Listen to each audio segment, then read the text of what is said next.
What else we doing? Yeah, for real, bro. Everybody, welcome to Roger That. I appreciate you guys for tuning in to another episode. I didn't put out any episodes last week. It's been a very busy week because me and the homies, Niles and Darran, have just moved into our new apartment. Whoop whoop! Squad. Fuck yeah, bro. What do you guys think of the new place? It's amazing. It's a blessing, bro. Yeah. It's I don't know, man. I can't, like, I'm so happy I can't even explain it. Like, you know, I was homeless for a year, my nigga. Like, fuck, a whole in these LA streets, that's hard, bro. At 22, bro. Like, I'm 24 now. I was homeless at 22, bro. That shit was scary, you know what I'm saying? And so it's just like any place I can live and lay my head and I'm gonna be safe, I'm appreciative. And then on top of that, it's like I'm with the goons, you know what I'm saying? I know, that's the best part. So it's like I know I'm gonna be like more creative and I'm gonna be funny. I know I'm gonna come up with some cool shit because I'm around y'all every day. So yeah, man, I'm hyped. Like I'm just excited just to be here. You know what I'm saying? Yeah, same here, bro. Oh wait, back to Jerry. And we got it for a good price. You didn't get the good one? You don't have one? Chilling. Nah, I'm cool on the vodka. Oh yeah. I ain't drank vodka like that since high school, bro. Oh, for real, bro? Yeah, I'm a whiskey guy. Oh, whiskey's really good. That's all I had last night, bro. I just had whiskey and cokes all fucking night. Yeah, so where were you last night? Oh, bro, I was at LA Historic Park. Over by the Gold Station. Doing what? I was doing some goon shit. I saw this one DJ, I saw a bunch of DJs, but the main one, his name was Zed. His name is Zed. And he's Zed like, is dope. Yeah, he has like a lot of good tracks, bro. I never really listened to any of them, but when I did hear them, I'm like, yo, this is the shit you hear like at Forever 21 or like fucking in the mall, you know? Yeah, that's real. It was cool, bro. I went with the homie Sylvester, Chris, and then Chris has like a bunch of other homies that we like 3 that we met up there. Yeah. So it was cool, man. It was really cool. Getting to meet all those people. Got free drinks. Hey, free drinks is always a good thing. That was awesome. And then, yeah, just lost my shit. Just like, hey. I was in bed by 10 o'clock, man. 10? Really? Had a long day on set. Had to be on set and be camera ready by 7 a.m. So. Yeah, so you had to leave from here. Like, I asked Darran, like, you saw that motherfucker leave? Like early, huh? Yeah, he was like, yeah, early. Finally getting paid to act, so I gotta take it serious, you know what I'm saying? Yeah, literally, that's what, like, actors do, bro. Yeah. Like, they sleep early so they can look as best as they can for the morning. Exactly. That was what I was worried about. I was like, damn, I don't want to look sleepy as fuck on camera, dude. No, you know. That's why I try to go to bed early as possible and know my lines and shit, so. At a reasonable time. Yeah. I'm excited to see it. I saw some shots from the first episode we shot last weekend, so I'm excited for everybody to get to see it whenever it's finished. Yeah, you have a good crew. Like, I don't know them, but I've seen like the photos that you post on Instagram. I'm like, these motherfuckers got it on point. Oh yeah, like professional. Everything's on point, bro. The girl is the director, Maya, bro. She be on her shit. She be telling everybody, let's go. 5 minutes. Hey, do this, whatever. Like she keeps us on point. It's very well ran. Yeah, that's much needed, bro. Mm-hmm. Especially when you're doing like a whole shoot. Mm-hmm.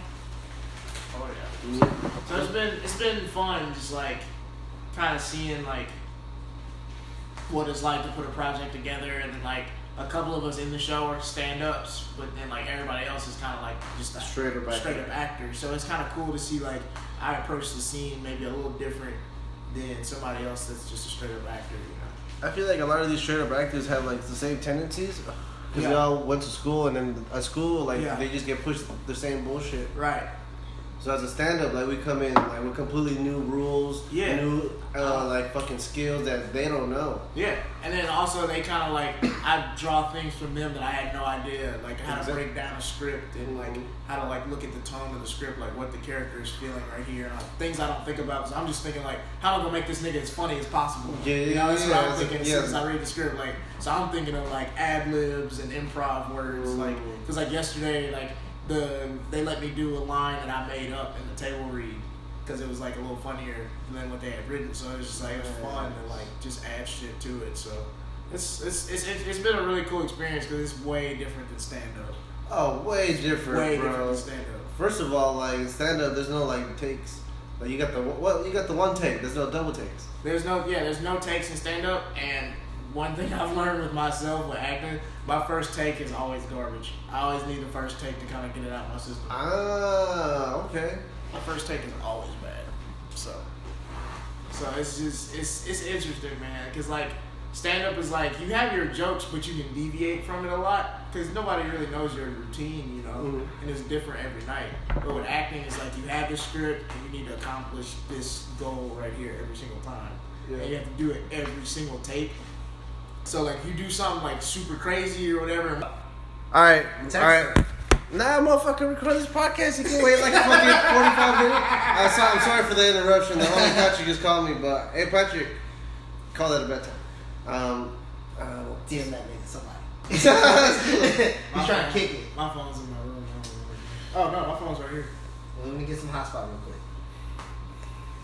Yeah, so the acting thing is cool, man. The acting thing is really cool. I've background acted for like some big productions, bro. I was on HBO's Westworld last year, or 2 years ago, 2017. Yeah, you were looking like Pocahontas. Straight up like Pocahontas, bro. The wig they gave me went down to my like fucking below my knees, honestly. Like it was fucking long. That's hilarious. And it was just super straight. And I remember like in the dressing room when we were like taking off all our shit after the set, like all the fucking natives like looked at me when I took off the wig. And then they were like, "What the fuck?" You're not native. No, they were just like, they were like, "No, you're for sure native." Like one of them was like, "Bro, you're like your ancestors are Mayan." Yeah. And I was like, I can see that. That's funny. Cause like I did pull like traits from like my dad. Well, we were like half and half from my mom and dad. Right. I definitely got like my dad's skin color. I do look a little bit more like my mom, but I also got like some Mayan features from my dad. Yeah. And Maya, that's the area of Mexico that, like from Mexico to like the other countries below Mexico. Yeah. Like that's all what the Mayan Empire was, and that's where my dad's from, the Oaxacan part. That's cool. Mhm. Yeah. I was Choctaw. You're what? Choctaw. Yeah, me too. Choctaw. Yeah. That's like, cause like in the South, like a lot of people have Native American blood, and so I always think like, why do white people brag about having Native American blood? You know what that means, right? Yeah. That means y'all probably raped somebody in your family, raped and killed somebody. Like, why are you bragging about this shit? Because I don't think they don't be thinking about it. They don't put two and two together. Yeah, because when like black people got Indian in their blood, that means like their family are from escaped slaves. Exactly. And a lot of escaped slaves kind of joined other tribes. Right. And just took in their ways and had like mixed relations. Yeah, that's smart. My great grandmother was a Choctaw Indian girl. Holy shit, bro. She was a slave girl for a white family. Holy shit. In Mississippi, I think was it Chickasaw County maybe? But yeah, she was a slave girl in Mississippi, Choctaw Indian, and she ended up marrying a black man. Oh, that's where. Mm-hmm. Yeah, that's cool as fuck. Cause she was born basically like towards the end of slavery. So when she was like let go, like when she was like a teenager, like slavery ended or whatever. She was born in Like the 1850s, 1860s. What was this? Slavery ended in 1865. So yeah, 1850s. So yeah, she in her 20s, 30s, she married this black dude named Washington Moses, and started our family. Hey, shout out to Washington Moses. What's your grandma's name? Cheney. Cheney Moses. That was her name. Cheney Moses. That's cool. Yeah, that's interesting. That's very interesting. How like family lineage works and look up who you're Connected to, yeah. That's really nice, man. I remember once, like being freaked out when I was like 12 because I went to Oaxaca with my dad, and then like as soon as we opened the door to where my grandma lives, he literally walked in there and he was like, "Abuela," and I was like, "Who the fuck are you calling grandma?" Ha! And then apparently my great grandma was still alive, and then I was like, "This is my grandma." I'm like, "Damn, that's my grandma's mom." That's like, crazy. This bitch is old, bro. No, for sure, no. Shout out to her. If you got to meet your great grandmother, like that means they lived for a long ass time. Because I only met one of my great grandmothers. She was on my dad's side. She was my granddad's mom, and everybody called her Big Mama. She died when I was like 8 or 9. She was old as fuck. Fuck, bro. Dog, great grandparent, nigga. Like, your grandparents' parent is still here? Yeah. Holy shit. That's crazy. Like, you older than the N-word, my nigga. Like, that's crazy. Great grandparent? It's old as fuck. I don't know if Bro. I want to be a great grandparent. Like, that's too old. My grandma's a bisabuela. I gotta go fucking visit her, bro. I'm being a piece of shit not visiting. Where she live? Mexico City. Dog, tell me when you're going. I want to go to Mexico City. Let's go, man. We already got the Ready. place like ready, everything. Like my grandma owns like the whole like building. That is that a building? It's just like Bro, a fucking like we can get place where all my we uncles can live. get a plane ticket to My Mexico uncles. City. Right now. Yeah, it'll be cheap. Yeah, Fuck it. it's not that much. I If we wanna buy go. in advance too, it'll be extra better. Let's go. Tonight. No. No. We're not going tonight. That's what I tuned out when he said. I was just thinking about like, yeah, when should we go? He's like, tonight. I was like, Let's go for like. Do y'all have like a fall break? yeah, we do, right? Let's do that. Thanksgiving. Let's go for a week. Let's just tell teachers like, hey, we get like 4 absent days on the No, I don't want y'all to miss class. Oh, okay, cool. I'm sure y'all got like a fall break. That's like a week, right? No, Or like y'all don't have a fall break in school. we could make one. This nigga. I know this motherfucker said he can do anything, bro. We can just go during like Christmas time when y'all are out. Yeah, That's a good idea because that's what it's like really popping over there. Yeah, let's Christmas time is popping. Let's in Mexico. definitely go. Yeah, and it's nice and warm too. Oh man. Yeah, figure out the Fuck. day y'all's final exams are over. We're going to to Mexico Mexico City City. that weekend. Yeah. That would be fucking lit. That'd be so Oh my lit, god, bro. We're going We to Mexico there. City. We're going to Mexico City. That's We're going to Mexico City in December. Yeah. That is the nitty gritty of Mexico. So what's there to do in Mexico City? Bro, they have like the most beautiful museum of anthropology. It's They do. fucking sick. I've been the last 2 times I went like each time, bro, fucking sick. Like it's beautiful. They have like you said what? I said, really? Yeah. Where, they have it in Chapultepec. Bro, in Mexico City, there's like a bunch of fucking like cities in that city. Really? So there's like just big hubs of just like a bunch of shit. Like the food in Miscuac where my grandma and my grandpa. Yeah. Like bro, the bombest fucking tacos for like the cheap, bro. I'm Really there. cheap. 8 pesos a taco, bro. That's what I'm The talking exchange about. rate is fucking like 18 for now. 18 pesos. For Y'all already know me. Mexican food is my favorite food, bro. Bro, it's nothing but good shit, bro. My aunts, bro, on Sunday mornings, bro, they put out like everybody like sells shit on that block. So they used to sell gorditas, bro. The best fucking gorditas you're having in your fucking life. I love gorditas, bro. That is so fucking good. I'm already hyped for this Mexico City trip. Yeah, it's gonna be the shit. We gotta do a podcast episode out there. We gotta do stand up out there. I'm with it. Dog, I'm down. Let's book and set up a English show for all the English people. Because there's gonna be tourists. Hella tourists. It's Mexico City, bro. Especially if we're doing somewhere is there new a that comedy club in Mexico City? Shit, they wish, bro. They wish. Comedy just started in Mexico City 10 years ago. English. I'm looking this up, bro. We're gonna find a way to do a fucking show in Mexico City. Mm-hmm. International comics. We be international comedy. Bro. Yeah. Wait, Darren, do you have a passport?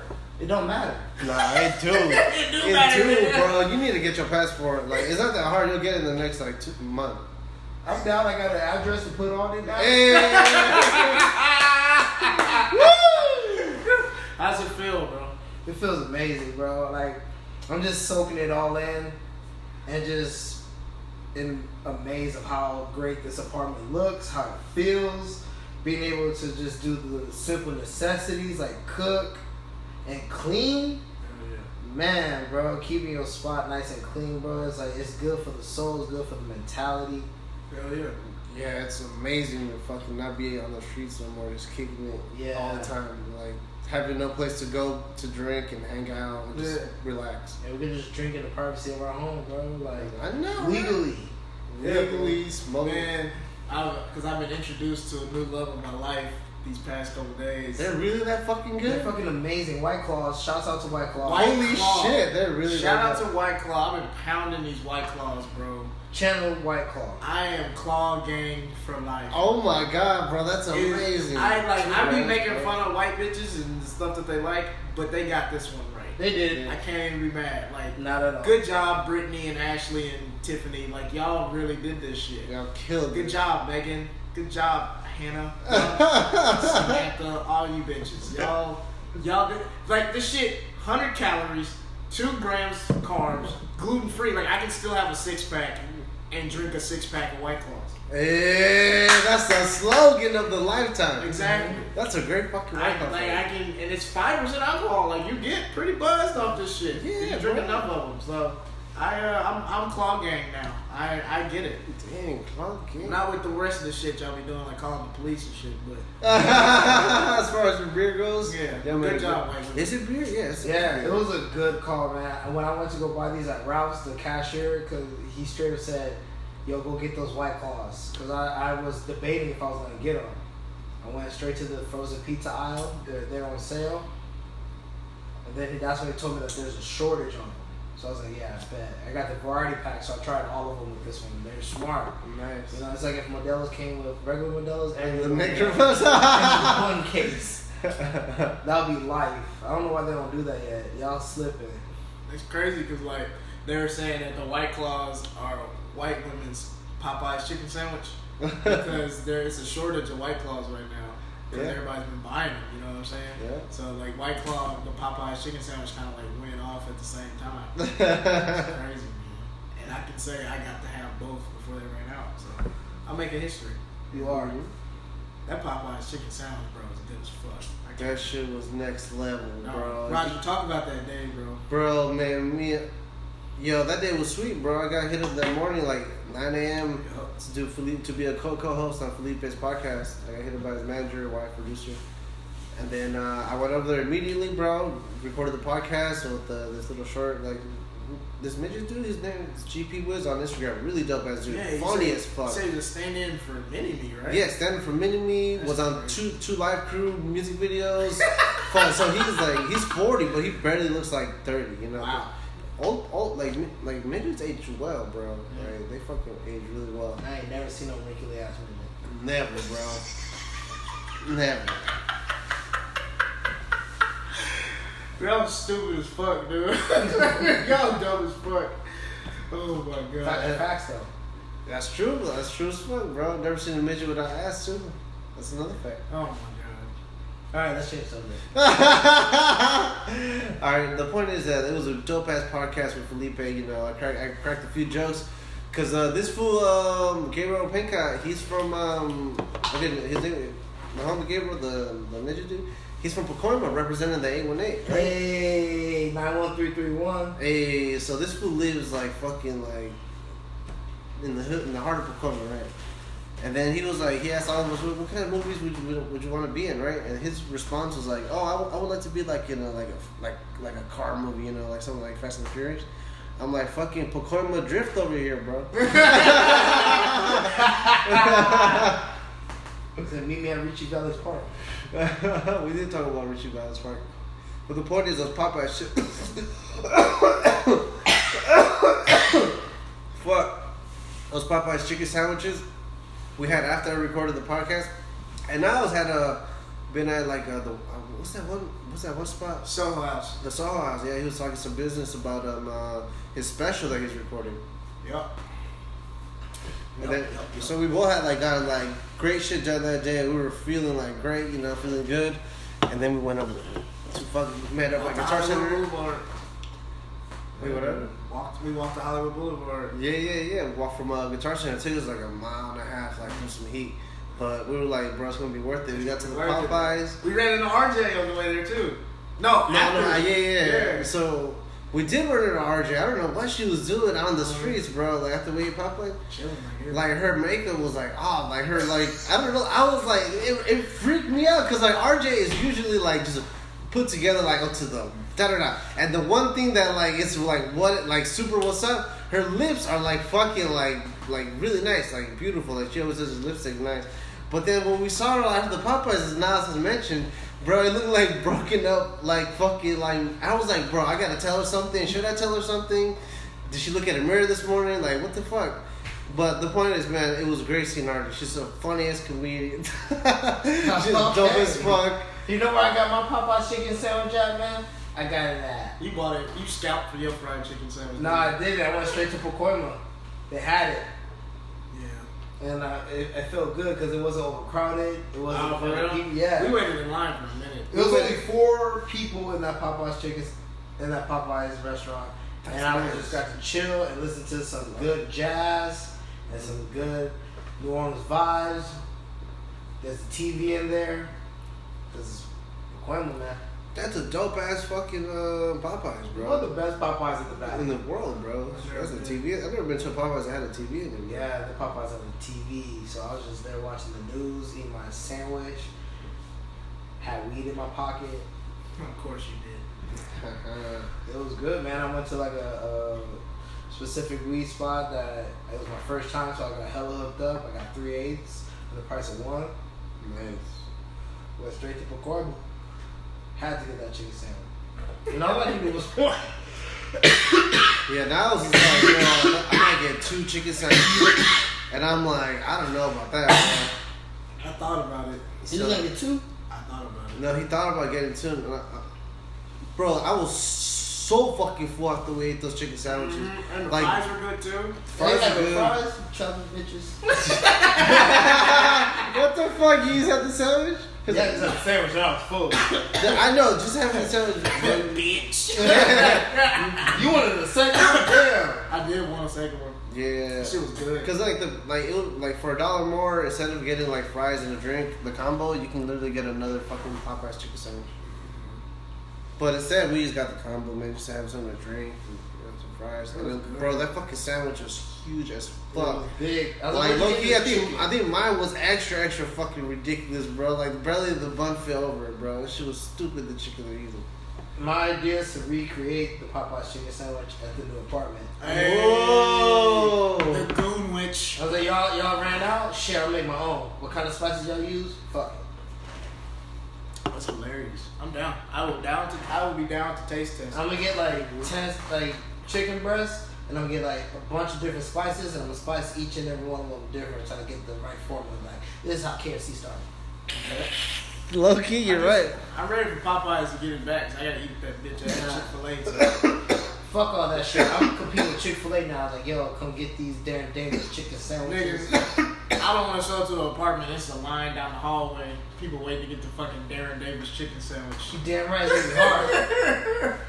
That'd be dope, bro. There's a lot of business around here, bro. It's like, real talk, like, Popeye's sandwich was better than Chick-fil-A's. Like, no cap. Like, it was just taste, flavor wise. It was Straight better. chicken, no lettuce, no tomatoes. Y'all lettuce is trash. And y'all The tomatoes pickles is were fire. better. The Popeye sandwich was Those better. pickles were fire, bro. I think they dipped them in grease or something. Like They did something, put crack in it. I don't know. They did something to them pickles. Cause I was like, man, I don't even like pickles. at this point, like, if you keep eating Chick-fil-A when that Popeye chicken sandwich out, you just hate gay people. That's just what it is, bro. Cause Popeyes is better. But I think that's what they Popeyes need to sell, bro.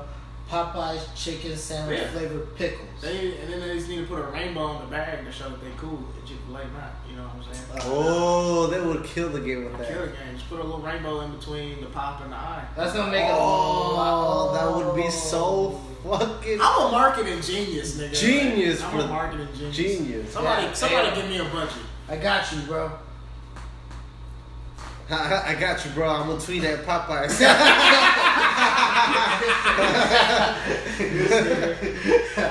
Cause they do be replying to people, you know. I really like their marketing team, cause like whoever's running it gets it to people.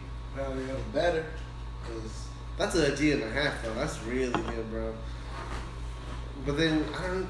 Nah, in fact, That they was should a just great idea. like what they should do is they need to come back out within a couple months, have a nice little run, and then stop and then come back in June because June's gay that's pride. the McRib, bro. Yeah. The chicken sandwich is gonna be the new McRib. That's what they need to do. They come back like every 3-4 months. Yeah, that's smart. They're like, oh, we ran out and we ain't giving y'all I'm shit. telling you, dog. If I worked at Popeyes, Yeah. I would push that shit because like Chick-fil-A is homophobic, bro. And so Chick-fil-A you, is super you can make you already got a good product, so you can just make people feel bad into buying your shit more than Chick-fil-A because they won't change their stance.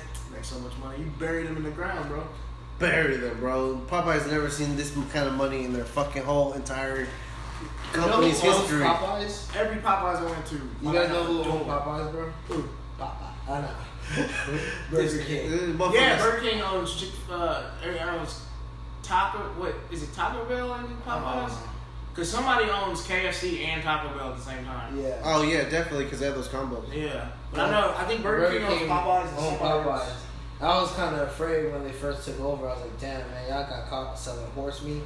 No, insane. Who's selling horse meat? Burger King. God damn. But it was cool. It was just only thoroughbreds. So if you're gonna eat horses, you gotta eat the best. Well, that's what they said, bro. It was like a sea biscuit. Mm-hmm. Or it's one of those horses from Santa Anita, all 58. Nah, dude, all 58 of the ones this track got closed. Was dropping like flies, bro. There was like horses dying every week at the Santa Anita track, and they had no idea why. Just every week, died. Just multiple horses. I was there betting like a motherfucker. Which one gonna die? Like that's the thing. Like you, at that point, you don't even bet on the race anymore. You bet on which one of these niggas is gonna survive. Dog, the horses was just dying, bro. Murder, bro. We saw a video on Instagram yesterday of another horse kicking a horse in the face, and it died on impact. I was like, oh man, 45,000 dead. Like that's dollars down, man. 45,000. I know, yeah. I showed that video to you, bro. Yeah. And that's what I was thinking about when we were talking about horses just now. That shit was fucking crazy, bro. Horses are wild, man. Especially those Mustangs and those wild horses in the middle of the country. We didn't even have horses here, man. The Europeans brought horses. Yeah. What can we have donkeys out here? No, we didn't even have donkeys. No, we had mules. The Europeans came through on their horses all throughout North and South America, and that's how we got horses for sure. We got the horses in the bag. Hey. they just run off and run wild in like the Great Plain areas. That's cool, man. Horses are dope, bro. Horses are dope as animal, bro. They're so useful. So fucking useful. Big. Bro, before we had like all this industrial like shit to make like crops and shit, horses were like the main thing pushing this motherfucker. And that's why it's called horsepower for cars. Yeah, because we judged it in how is it? Like a horse has a certain Each horse, yeah. Like that's why it's like if it has like 200 horsepower or 300 horsepower, it's like 300 horses all in one. And that's so badass. Now that I really think about it. Like I know that's where it came from, but I really appreciate that. That sounds badass. Cause like then you have like a 250 like horsepower car, and you're like, damn, that's a lot of horses. Yeah. Damn. Horsepower. That's really what they base that off of? Yeah. Okay. So imagine a car like that has like 1,000 horsepower. That's like 1,000 horses in that fucking engine, bro. Ferraris, that's why when they like be like, yo, this car could go from 0 to 60 in 0.5 seconds. No, they're not that quick. No, that's nothing. That's how it works, It's point like I think the best one right now is like it's 2.6. like 4 seconds or like 2.6, 3.6. Like they're fast as fuck. Yeah. Y'all stupid. Just faded, bro. Yeah, last night was dope as fuck, man. I had a great time at the Zed in the Park, man. Last night was dope as shit. Yo, what did you do, Darren? Man, I drank a bunch of White Claws, some vodka, Modelo's. Went to an open mic in the garage in the alley behind Food for Less. You went to Garage Mic? Straight to Garage Mic. That's but cool, before bro. we went to Garage Mic, we went to the pizza shop that's down the street from the apartment. It's called Pizza Soy Rex. Been there for like 30 years. I had a pastrami pizza. How good was that? I love pastrami. I love pizza. It was amazing. It was amazing. I never had that kind of pizza before. And we took it to Garage Mic. And Patrick went up, and then I followed Patrick. Went straight to the Improv. Was kind of weak there. Dang, so you guys left Garage early? Yeah, we just went up, kicked it for a little bit, saw the homie Anthony Hopkins, and went to the Hollywood Improv. It was alright. And then went to the Comedy Store, and that's when I just heard like a bunch of just wild fucking stories. What happened at the store? Man, at first I saw the big homie Amir. Oh, hell yeah, bro. Yeah, man. Saw him. Yo, Darren's the craziest motherfucker, man. He's cool as fuck, man. Darren's awesome because he introduced me to all like the dope ass people he knows at the Comedy Store. He knows all the security being one of the groups that he knows out there. And this one dude, Amir, is like fucking 6'5", 400 pounds and just fucking fuck you up, right? And then Darren introduced me to him like, hey man, punch that motherfucker. And he didn't say it like when we're like 20 feet, 30, 100 feet away from Amir. He says it like when we're next to Amir. He's the craziest motherfucker. And then Amir just looks at me like, he didn't say nothing. He looks at me, shakes his head. He said, don't do it. I'm like, bro, never. Never. You killed me with one punch, bro. Yeah, Amir is hilarious. He's funny, man. I'll be honest with you. He's so cool. He's really cool, man. Every worker at the comedy store, the security guards are the funniest. Yeah, Always. for damn sure. Funny as shit. Shout out to Ruben. Yeah, shout out to Ruben. I get happy every time I'm at the comedy store and I see Ruben. And they don't even try to be funny. Like the way they tell stories, the way they just tell you, like, yo, what the fuck you doing? Get the fuck out the side of the car. It's just comedy with them, man. So you saw Amir last night. That's awesome, bro. Yeah, and I also like saw a game. I saw Brian Holtzman. I didn't see him go up though because I didn't stay that late. But I did see Annie Lederman go up, and how'd she do? she did really good. Nice. Like, and I've been watching Annie for a while, like just doing her stand up, especially in the main room. And just seeing, like, from being, like, just the left side, like, one side of the back side, like, it was just, like, a continuous of the whole room just roaring. And like, as comedians, that's what, like, we're kind of going for. Like, it's good to get laughs, but we're trying to, like, get them together. We're trying to put a group of people we never met, they never met each other, and, like, in, like, harmony to where they could just be together and laugh. Yeah. And when you kind of like hit certain punches or certain like bits, and it was just good to see that a whole room of people just like in cohesiveness. Yeah. Mm-hmm. That's real. That's that reminds me of what the homie Sean Karen says of David Tell. Like, he saw David Tell when he was out in New York when he started comedy. Yeah. At the Southern. And David Tell has this ability to, like, he's literally like, it's like the whole crowd is like his puppet. Because, like, if he's like, oh, bro, I'm not getting this part, let me do a joke, and then I got them now, and then I got them now, I got them now. And at the end, he just had, well, not at the end, he just had everybody rolling. Yeah. Everybody rolling. David Tell is a monster. Have you guys heard the album Skanks for the Memories? Yeah. Bro, Darren hasn't yet, bro. You got. I haven't heard any of David Attell. Bro, you gotta listen to that fucking album, bro. Sean Karen put me onto it. That shit is badass. He's great. I'm excited to get into like a comic that I haven't really paid much attention to, and especially when I really like them. Like, it was the same way when I got into Bill Hicks. Mm-hmm. I was like, man, I didn't really know of you until like I started. I didn't know of a lot of comedians until I started doing comedy, because like I know I like comedy, Yeah. but I didn't know a lot of the other ones that weren't quite famous or on TV or had their own shows. Mm-hmm. So when I was able to kind of discover those comedians, that's when I kind of made it a point to like be at a comedy club at a certain time just to see how they do it and enjoy the show as well. Right. Like, first and foremost, like as an audience member, I can't wait to like actually be able to afford a ticket and a 2-drink minimum. Yeah. Good thing as comedians we don't have to fucking do any of that. Yeah, but at the same time we don't really see it. Oh, from like the audience perspective. We're always all the way in the back. Yep, always all in the back. Yep.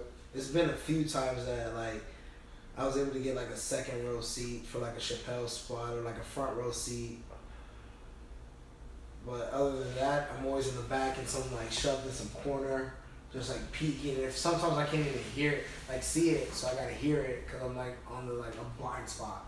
That's true. We don't get to see the show from like the beginning to like halfway through, because then that's when the seats start opening up. Yeah, as a broke comic, or someone that just doesn't have the budget, because it's expensive. That's why when I do actual shows at these clubs, I take into consideration what it takes to get to these clubs, especially to pay for parking. Yeah, it's $20, and then if you're gonna get like the cheapest drinks there, alcoholic or non-alcoholic, $8 to $10. yeah, you're spending at least $15, and then you're gonna have to spend like those $5 for tips, so it's 20.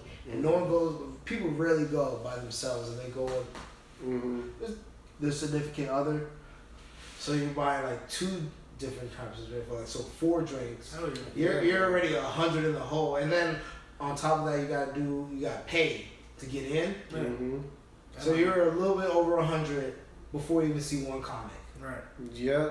That's a lot of money, dude. And it's just like people are spending their hard-earned money to come laugh, and so you want to make them laugh. You know? Yeah. You want to give them a show. You gotta give them a show. Like, you don't want them coming out like, man, that's some bullshit. Mm-hmm. And then you lost not just them, but when people ask them, how was it? And they just give a bad review, then you just detoured someone that never even saw you, right? Never know of you, and don't even go. Mm-hmm. So it's always good to like do your best at these shows for the people that come out. Because if not, we'll just be doing it to the people that run the establishment, and they don't want to be there anyway to hear us. They're there to make money. They're like, oh, I went to the comedy club, made $0, but I heard some good comedy. Right. Yeah, they're not gonna give a fuck until we have our own audience, and then they're like, we cause a reverberation in the fucking scene. Exactly. And then they're like, oh, let me get my hands in this. Mm-hmm. Yeah. That's the only fucking time. Because I try to approach every comedy show, like this. Michael Jordan would say this before every game he would play. He said he went hard every game and did his best to not sit out a game, because he's like, there's always gonna be somebody in the stands that's never seen Michael Jordan play before, and that's a big deal to them. So I need to give them a show. And that's why he was so good, you know what I'm saying? And so it's just like, you never know, like somebody could be dealing with like a divorce or fucking suicidal thoughts or just depression. Like they came to a show. I've had that happen. Like somebody come to me after the show, like, bro, like I was having these bad thoughts and I was not feeling good about myself. You made me laugh. Like that's big shit, you know? Mm-hmm. And you never know who's in the audience. So it's like, you gotta take that shit serious. Yeah, that's a great fucking point of view. I love that. I really do. You never know. Mm-hmm. It could even be another comedian, bro. It just needed some more like motivation. Yeah. Know? I definitely get that when I see bigger comics perform. I always had in my head like I'm here to like make people laugh, like feel good, be happy, because nobody's laughing and then they're sad. You know? Exactly. Everybody's happy when you laugh. So exactly. That's you can't be sad and mad and laugh at the same time. Nah, you can't. And I knew my mom took this a little serious like 2 years ago. Cause she was like, you know what, son, I'm proud of you. You make people laugh. I'm like, yeah, you know, it's amazing. Yeah, I'm waiting on my parents to say that. I told my mom like I had this big show at the comedy store like 2 weeks ago. I told her I did well. Her eyes lit up like, God, that's awesome. awesome. Like you did well. Like it was a big show. I was like, yeah. I was there. It was packed, bro. Yeah, it was packed. You went up after fucking Donnell Rawlings, bro.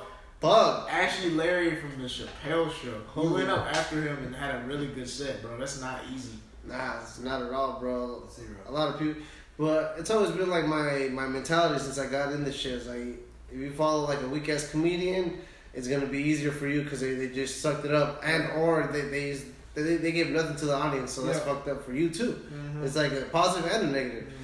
And then when you follow fucking fire, like you got this motherfucker like, all right, he just lit that shit up, so you know what the crowd can do. I gotta come with it. Yeah, I gotta come with it. And then the negative is not even negative because it's a positive, because then you have to work harder to fucking like, well, you gotta work harder to fucking make it so that you rock it after somebody that just fucking rocked it. Exactly. And and I've always said that to myself since day one, bro. You gotta follow fire to be fire. Yeah. You gotta follow fire to become fire. He killed that shit, bro. Oh, bro, he killed it for like what felt like 20 minutes, bro. Half an hour. He did half an hour? He did 30. He did 30? Yeah. God damn! Destroying from like beginning to the end, bro. Destroying. He fucking killed it so fucking hard. I love Darran Davis. He's one of my favorite comedians. He's so underrated, bro. He's one of my favorite comedians, bro. Seeing him like in the past year, like 2019, he's become my favorite motherfucker. Fire, He's been getting like all these fucking comedy store spots. Mm-hmm. I saw him at Monday Race with the homie Darran, and then he fucking kills it at every fucking set. Hell yeah, bro. I love it. Yeah, I love Darran Davis. She's fucking hilarious. Mm-hmm. Love Donnell. He hosted the Chocolate Sunday spot that I did. Yeah, he did. Wow, he brought you up? I got to see him. I got to see Donnell perform after Darran. Oh, that's dope. I had to open for him. Like I think I was like the second or first comic. Yeah, they were first. Oh yeah, I had to be the first comic. They always put me up first, especially when it's like a big show. They're like, yo, bam, open it up. Yeah, them other niggas that did 3 minutes couldn't follow him, bro. Darran killed that shit from the get go. Nice. Cause they do like the beginner spots or whatever. Where it's like 3 minutes, and Darran was the funniest one that did that 3. Complete, like head and shoulders. Like one nigga was like Donnell Rawlings roasted him after his set was over. Like for like he did. In fact, Donnell did like 10 minutes in between each comic roasting that nigga. It was this older dude. He was so bad, bro. Wow. He was so bad. Yeah. Ran the light and everything. Mm-hmm. He ran the light like crazy. Yeah, they were like flashing it. They were even playing like a little bit like and he's like, oh okay, I'm about to be done. And then he did like a few minutes, and then oh yeah, I'm wrapping it up. Yeah, cause Donnell got up there. And he goes, so if you see that red light right there, that means get the fuck off the stage. And then everybody starts laughing. He's like, this nigga's acting like Stevie Wonder when the light came on. Well, yeah, this older black dude. He brought his like satchel on stage. Yeah. And he like had shit in his satchel. It was so bad. It was weird. It was he was very odd. Yeah. That's funny, bro. Nothing he said was funny. That nigga bombed. Super. It was bad. Yeah. It was bad. It was at the Laugh Factory. It was packed too. Damn. That's the thing, bro. I found myself like I only remember really good comedians and really bad comedians. I don't remember anybody that's in the middle. If you was I don't remember you. If you were really good or really bad, I remember you, nigga. You in my brain. So that's the thing. Hey, if you just go from really bad to really good, I always remember you. You know what I'm saying?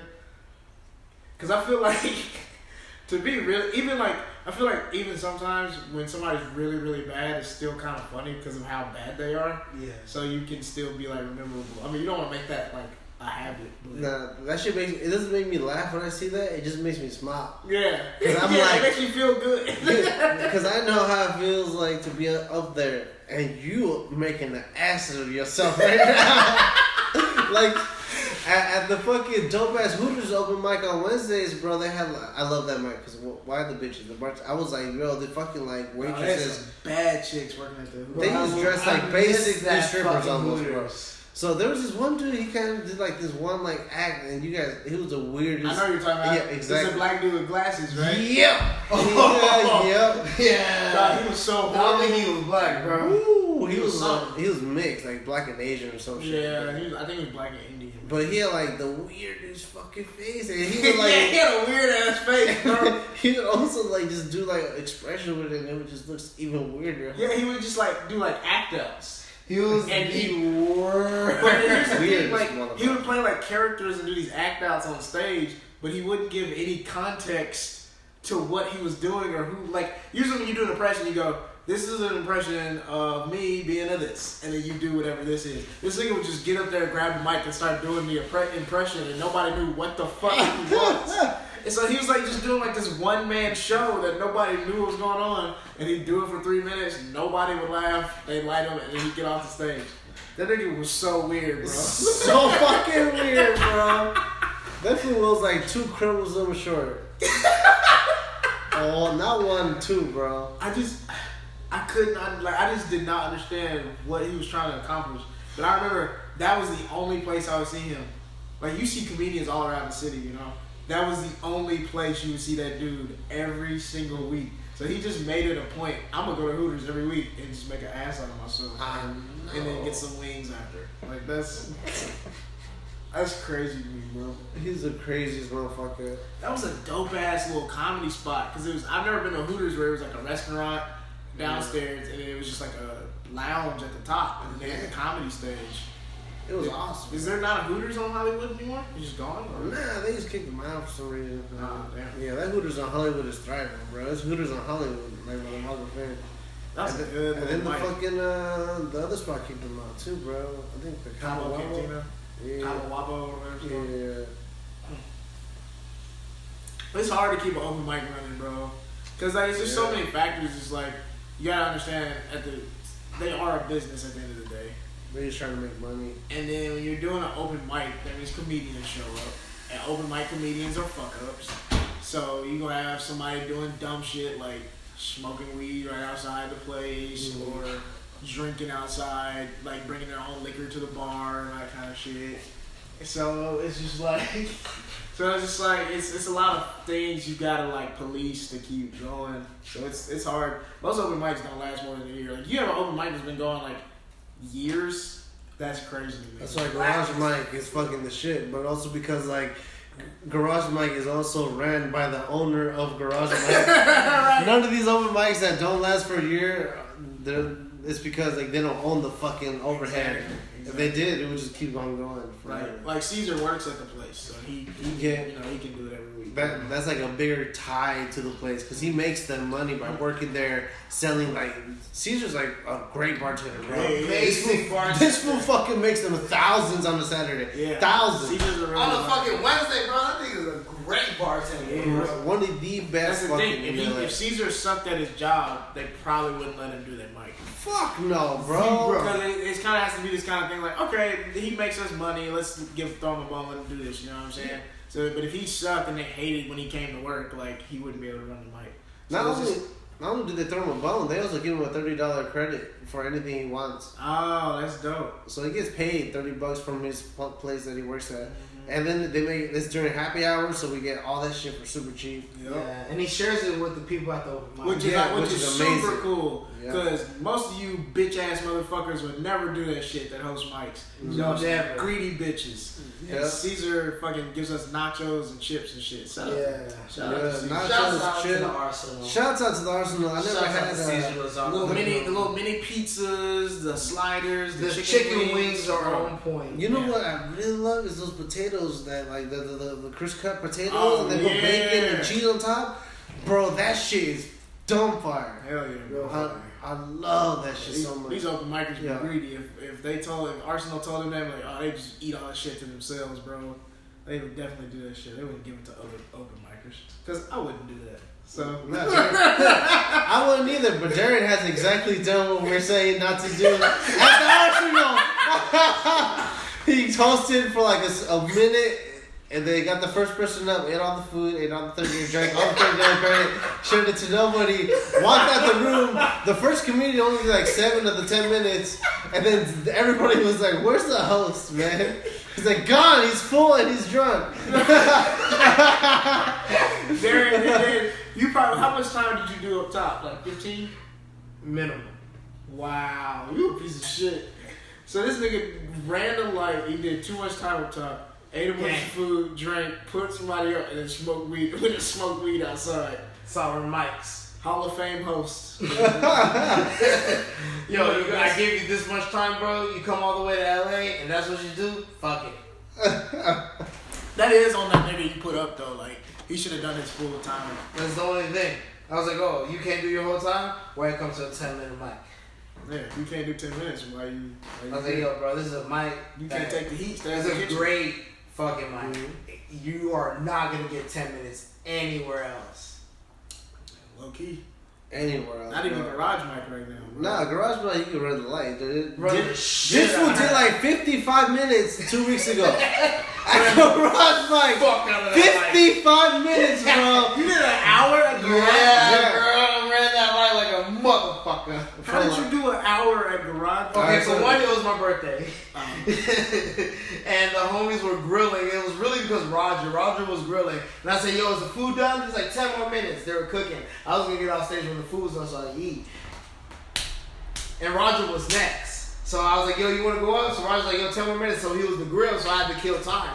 And then he kept lying to me. I was like, I can't be like, all right. And then Roger had to go up and like, who's grilling? So basically, I did Garage Mac a fucking favor by doing an hour. Every 10 minutes, he'd be like, not every. You should have just went ahead and shot that. I said 10 minutes, and then he'd be like, after 10 minutes, hey, what's up? You getting up, Roger? I'm like, 15 more minutes, bro. Because I was waiting for the food too. I wanted to eat before I got I did call him up. I deliberately run the light. I wasn't just out there running the light. I was asking the person that was up, that was grilling, like, hey, And Victor just didn't care? he's the homie. That's He's a goon. the last garage mic I did like 35. before. Damn. I'm gonna tell the fool that you can't look, bro. That Garage Mike is a staple. It is punk bro. rock comedy staple of LA. It really is, dog. Like I really feel. I want to make a documentary about it. I want to give it Victor and do that. But like, I really feel like even like after we make it and shit, it's gonna be like a landmark, like a comedy landmark. We need to, bro. Hey, that's dope, bro. We're doing that. We're filming the next 4 weeks of Garage Mike and piecing it together like It's it's a one documentary. We're doing it. We're just gonna doing do it. it. I'm gonna stop talking about I want to. We're just gonna do it. We're gonna do it, bro. We got all the equipment at CSUN that we both could check out. We could make films. That's a great Everything. I'm gonna record an album. Because basically all I need is I just need Victor in a chair and to do all the stuff for the interstitials in between the comedy. Yeah. So because I have some questions on Victor, basically get about 15 to 20 minutes of Victor talking to cut in between each of the thing, and then we just need some like if one day if we go over there like early, we'll get some shots of Victor like during the day walking around the garage and setting up and talking about it, and maybe some stuff from the river and shit. But yeah, Garage Mike needs a doc, bro.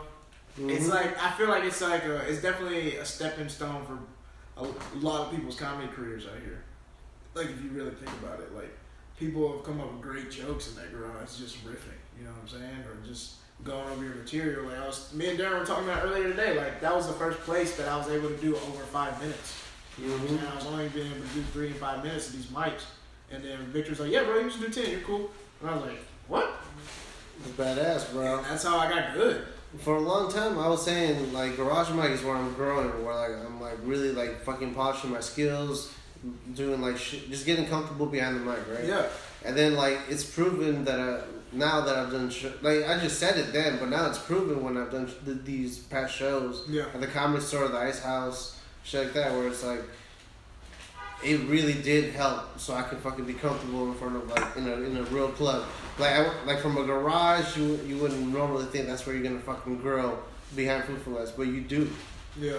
That's the spot. It's grimy as fuck. It's super grimy. Fuck, you said super fucking grimy. Super grimy. It is real. And It is, we love it so much here. We do love it, but at the same time, we know what it is. It is what it is, but I think because of the grimy setting, it's what makes you stronger in a way. Yeah. And it's like it's other comics there, so like we don't laugh at bullshit, you know. Yeah, this is the thing about Garage Mike. It's so grimy, it's so gutter. But when you're doing well and you're doing stand-up comedy, it's lit, it takes you out of the situation that you're in. That you forget that you're in a garage, in an alley, behind a Food for Less. Right. And that's the power of comedy. Yeah. No, it's real. You laughing so much, you're not even really. You don't really think about it. And then it's just like the camaraderie aspect. It's just so fun just hanging out with everybody in that alley, bro. Getting fucked up. Like, it's just great. It's a good time. Like, that's like, my times at Garage Mike over the last 4 years are things I'm gonna, like, if I have kids or grandkids, I'm gonna tell them about. Like, we used to just hang out in this alley and kick jokes and shit. Like, that's so fucking cool. You know what I'm saying? In the garage. Especially if like just like the people that might make it one day or might do something big. It's like I remember when they were doing like sets in a garage on a wooden stage, bro. Yeah. Now they're in box office busting movies and shit. Like that's gonna be crazy to be able to say. It's coming out, bro. Hell yeah. It's in the near future, bro. You're a great fucking writer. Hey, great actor. I appreciate that. Darran's a fucking great cinematographer, director. Yeah, he is. And I'm with it. Nah, that's real, bro. That's real. On that note, Niles, what do you have to plug? Anything? September 10th, we got a show in Canoga Park at this bar called The Playoff. Arthur Hamilton's hosting, Lila Hart's on it, Stephen Marcus Rutherford is on it, Angelica Mackey, and of course your boy Niles Abston is on it. Hey, September 10th at The Playoff. This is gonna be a great show, bro. And then September 18th, Arthur's dropping a special on Channel 3 and Else. Hey, look out for that. Fucking 10 more days. Yeah, no. That's amazing. It's gonna be crazy. Darran, we'll get to follow you on. Follow me on Instagram at the Niles Abston Show, and then follow me on Twitter at Niles100. Sick. Darran, anything plug? What you got? Yeah, I'm gonna be at the Comedy Store DJing tomorrow in the Belly Room, September 9th, Monday. at 8 p.m. Doors open at 7:30. That's when I get my first set in. I'm gonna be doing DJing again on the 18th and doing a set at Sycamore Tavern on Sunset La Brea at the Comedy Dojo, September 18th. I'm gonna be hosting my first CSUN Blak House open mic on September 26th, and I'm gonna have a few comics from the Comedy Store go up and do their thing while other students do open mic, and that's my September dates. Hey, that's what's up, bro. Oh, I got one more show. What you got? September 21st, I'm at Scoopty Boopty. Hey. House party comedy show. Come get lit, drink some White Claws with me. Hey, that's awesome. I think I'm gonna take a case of White Claws up during my set. Oh, you should. And just crack them open and just go. I'm gonna run the light. I'm gonna run the light. I'm gonna drink at least 2 White Claws up there. Yeah. No, I'm gonna bring 2 White Claws up there. Lime flavor, baby. Hey, yo, Darran, where can they follow you on social media? At King D as in Darran, City as the city of Los Angeles. King D City. Hey. And Darran Davis, DARRAN Davis, DAVIS. You guys have been great. Thank you guys so much for being on the Roger That podcast. Oh, anytime, man. All you people, you know where I live now. So I know, we all live together. Hey, this is the first fucking Goon Apartment podcast. It's amazing. Thank you guys for listening. I appreciate every single motherfucking one of you guys. You guys are badass. Have a great fucking day or night.